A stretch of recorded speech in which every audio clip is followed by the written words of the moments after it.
First off, just about changing uniforms and seeing a different color on you when you walk out of the locker room.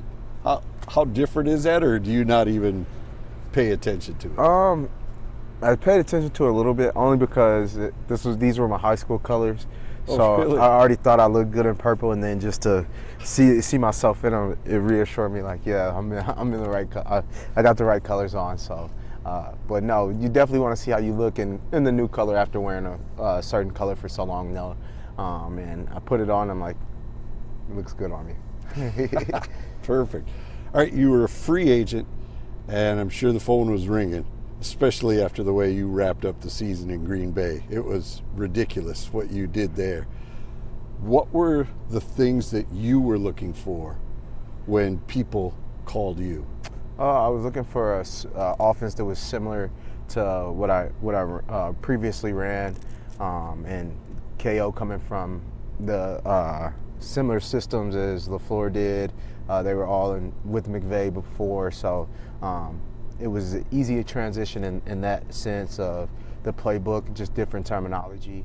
And then KO, he does throw his mix and match and however he wants to scheme it up. So it did have to do some learning. And then being familiar with playing here in Minnesota, we play one time a year and just love the atmosphere when I played here.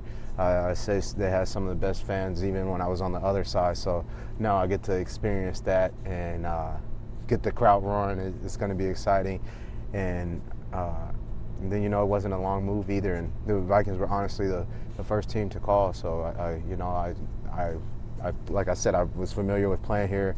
I liked everything about it. I heard they had the best resources. They ranked number one across the board in pretty much every category that the players get a vote in. And so that was telling me something there as well. All right, but did you have to go, Kevin? I mean, I see your numbers from last year, just 7 rushing touchdowns. And I see you guys didn't run the ball a lot with the quarterbacks and the system you run. Do you have to put in there, like, I will get the ball X amount of times? Oh, no, sir. I definitely You didn't have to say, hey. I only averaged probably, I want to say, 13 carries in Green Bay. So it's just about me being efficient with the touches that I do have and being explosive with them and making the most of those opportunities. And Kevin, he was excited to have me. He called me and he was like, hey, I'll drive down to Green Bay right now, come help you pack up and drive you back. So that just showed me how excited they were to have me here. How are you able to do that? Because a lot of players that I've talked to that have been running backs over the years say they get into a rhythm that they need the ball. They need to feed the beast, as they kind of call it in the past. How are you able to maximize minimal opportunities? Just knowing that you have weapons all around you. So, the ball is going to get thrown to different people or handed off to different people. But when you get the opportunity, you make the most of that opportunity. And I'm sure you're doing the right things with the ball. You'll see more opportunity. All right. So you look at this. I see you as perhaps the most important part of this offense this year, because you have the 2 new quarterbacks here trying to figure things out. And if you can provide them stability, this offense, as we all know, has the weapons to explode, but it needs to stay on the field. Is that some of the things that they've talked to you about, your role here?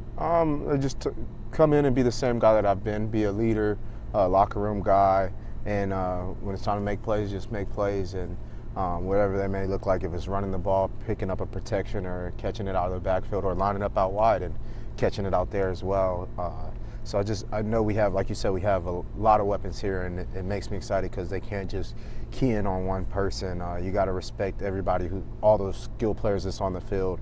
And so it's just about making big plays, getting those chunk plays, and then extending drives in crucial football moments, whether it's 3rd and shorts or 3rd and longs, extending those drives, staying out of things to hurt ourselves, whether a penalty in the red zone or penalty on 3rd down and make it in 3rd and long. So it's a lot of things that we can control as players ourselves, and I'm confident that we will. One thing I heard Wes Phillips say the other day about you is that you can run a play and immediately know what happened and what should have happened or what did happen right. And he said that surprised him, that you were able to look at it without going to a tablet or looking back at it like, whoa, gee, what happened?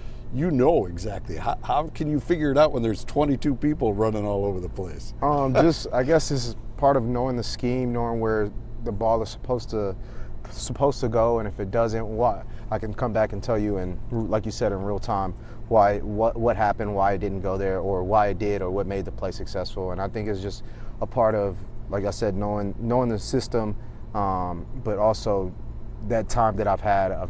This is going to be year 8, so just being familiar with what happened up front. Oh, this guy might have stunned it, and that gave me the backside opening, or little small things like that. All right, last year you helped Jordan Love. You got him paid.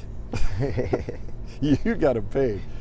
Now you have 2 quarterbacks that are inexperienced. How did you help Jordan, and how do you think you can help these guys here, whether it's Sam or JJ?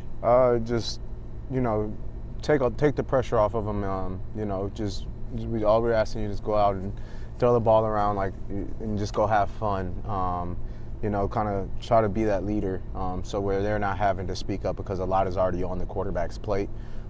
So just negating that for them, and then instilling confidence in them, that everybody believes in them, that I believe in them. And I feel like when you have a group behind you and you know that group believes in you, you'll do great things. All right, I look back at a game, 2019, you played the Vikings on Monday Night Football. You had a fumble early in the game, but kind of, to show the character of yourself, you came back and sealed that game with, I think, a 56-yard touchdown. Do you remember much of that night? I definitely remember that. So after the fumble, I had probably the next drive, I probably dropped the pass on 3rd down, and Anthony Barr runs off, and he looks at me, and he's like, "Get off the field, the lights are too bright." So that along with the fumble, the drop pass, and then Anthony Barr telling me that, it really fired me up, and got me going, and it's bad things are going to happen, and if they do, it's about how you respond. And like you said, it shows your character, who you are as a man, and all I know is to respond positively and go make a play if you mess up. Well, you made a play, all right. Yes, sir. Did you say anything to Anthony no, afterwards? I was waiting, and he went straight into the locker room. How about scoring a touchdown? Is your favorite going up the middle and just knocking somebody 5 yards back and kind of standing over them in the end zone, or do you like the ones where you get around the outside and you can kind of hold the ball out? I know that's a flag now. You can't do that anymore. But which are your favorite kind of touchdowns? I honestly don't have a favorite. As long as I get in that end zone, as long as I'm crossing that line, I guess as a running back, you play longer if you're not getting hit, so probably around the edge. But I can do it the dirty way too, and stick my nose inside and have to run somebody over if I need to. That's awesome. You look at how last season ended. Were you shocked when you got the call that they were going to move on from you? Because you carried that team to the playoffs. That 5-game stretch, no Packer running back ever put together the numbers you did. And you were the one that was the big reason why they got to where they were.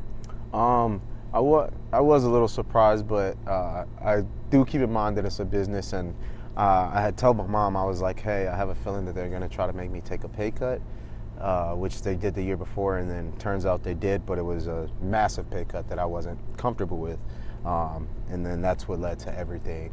But I really was caught by surprise, because I feel like you could see a difference when I was out there those last 5 games, how the offense was flowing, how the team was flowing, not just on the offensive side, but how we were playing all as one, every unit. So, but I look to bring the same thing here.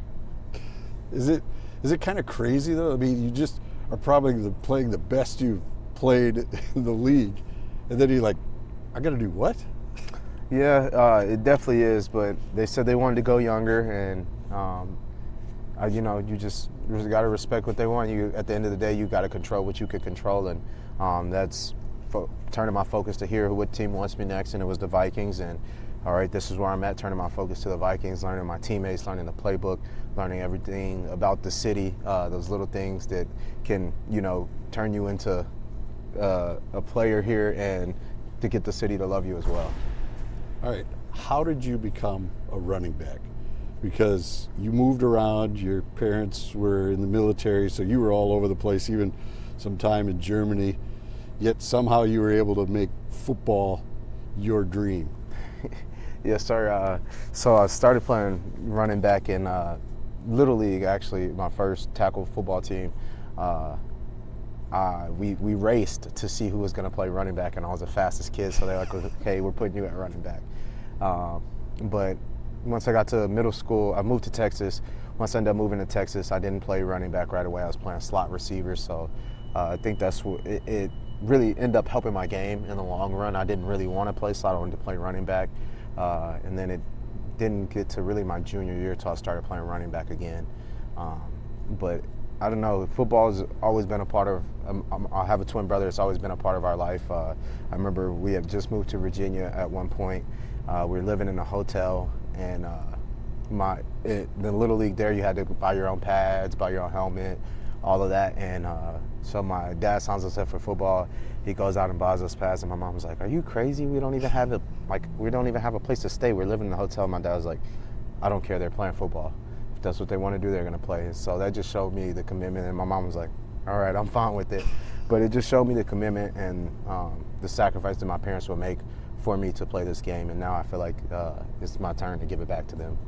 And how did your college team, see, you've almost seemed to carry that with you because of El Paso, right? Yes, sir. And the town, the way they got behind you, I'm assuming, is why you still try to pay your respects to them? Oh, 100%. When I score, sometimes you'll see me throw up 915 with my hands.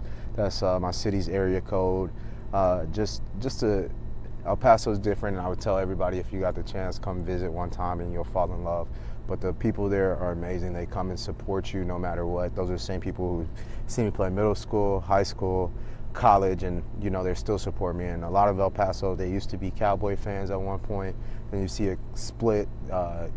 Some people be like, "Oh, I just support you. I don't have a team anymore." Now we're turning a lot of people into Vikings fans there. But it's truly amazing, the love that they have for me. That's why you see me walk in with a sombrero. It's a tribute to my hometown and the people who've been supporting me since the beginning. A lot of people didn't believe that I would be here, but a lot of people in El Paso did. A lot of people everywhere else did not. So I would just have a lot of love and respect for them. And then I would also like to shout out El Paso because August 3rd is the anniversary of, we had several people, a mass shooting at our Walmart there. I want to say it was in 2019. So this is the anniversary and just a tribute to all the people who have lost their lives in that. Yeah, it's crazy how those things happen nowadays. It's great for you to stand up for those people. Thank you. You look at this team and your receiving abilities. How much do you think that was something that caught Kevin O'Connell's eye, that he feels that this is something that he can really use you as well as running the ball? I felt like it did catch his eye, when you're drawing up schemes and different things like that, you're getting JJ, who is double teamed all year, but it's hard to double team when you have Jordan on the backside and TJ.